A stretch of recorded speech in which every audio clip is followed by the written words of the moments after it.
Perfect. So today we're going to address any concerns everyone's having. Is everyone comfortable? I'm just a little concerned about what to expect and how to get through labor and the beginning stages of the baby's life. I'm doing this all on my own.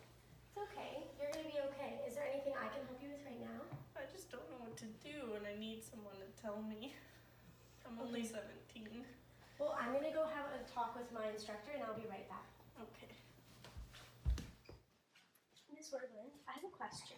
Cameron, I told you can refer to me as patient. I'm just feeling quite overwhelmed. I know we learned this in other classes, but I have a patient or a client. I just don't know what to call her right now. Just settle down, Cameron. Tell me what happened. She is about, I think, 6 months pregnant. She's 17 and she just doesn't know how to handle it. And I really wanted to be there to support her, but I don't know how I can support her right now. Okay. Well, I'm on break right now, and I really need this break, but I will show you a little video about Henderson's theory, and I think it should help you educate her and make you feel more at ease when helping her. Here you go. Hi there, today I'm here to educate you on the important aspects of Virginia Henderson's needs theory to address during prenatal care education.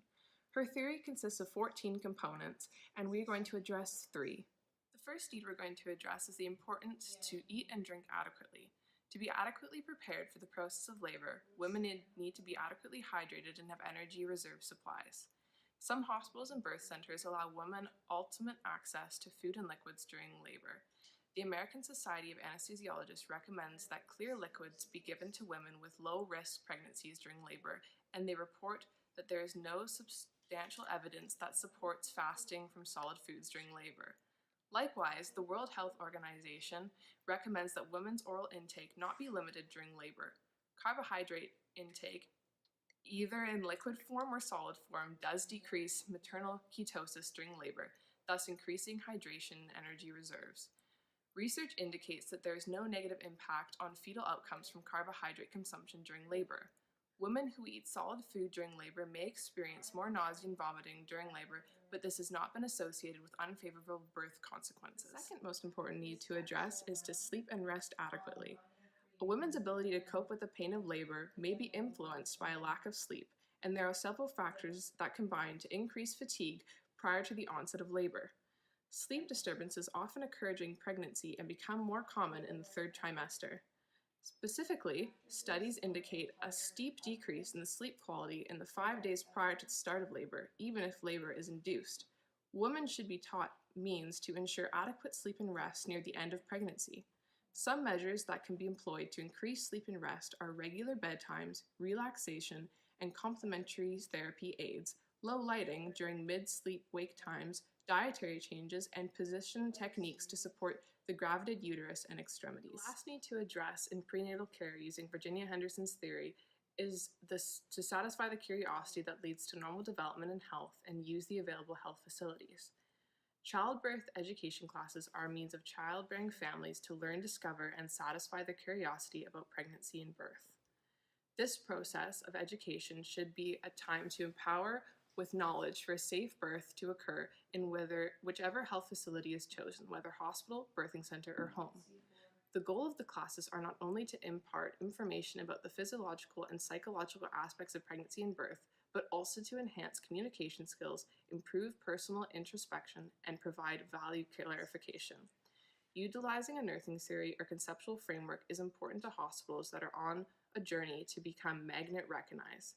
This article has demonstrated how childbirth educators can use a nursing theory or conceptual framework to provide the theoretical background on which to build a curriculum. Specifically, this work incorporated Virginia Henderson's definition of nursing theory as the framework in which to begin a class curriculum. In conclusion, I hope these principles help in your process of educating expecting mothers in the basic needs required in prenatal care using Virginia Henderson's needs theory. Hi, Diaz. Are you feeling a bit more comfortable? No, just the same. Is there anything I can do to make you more comfortable? I don't know, I just still don't know what to do. Well, I spoke to my supervisor, and she communicated that we should use the use of Virginia Henderson's theory.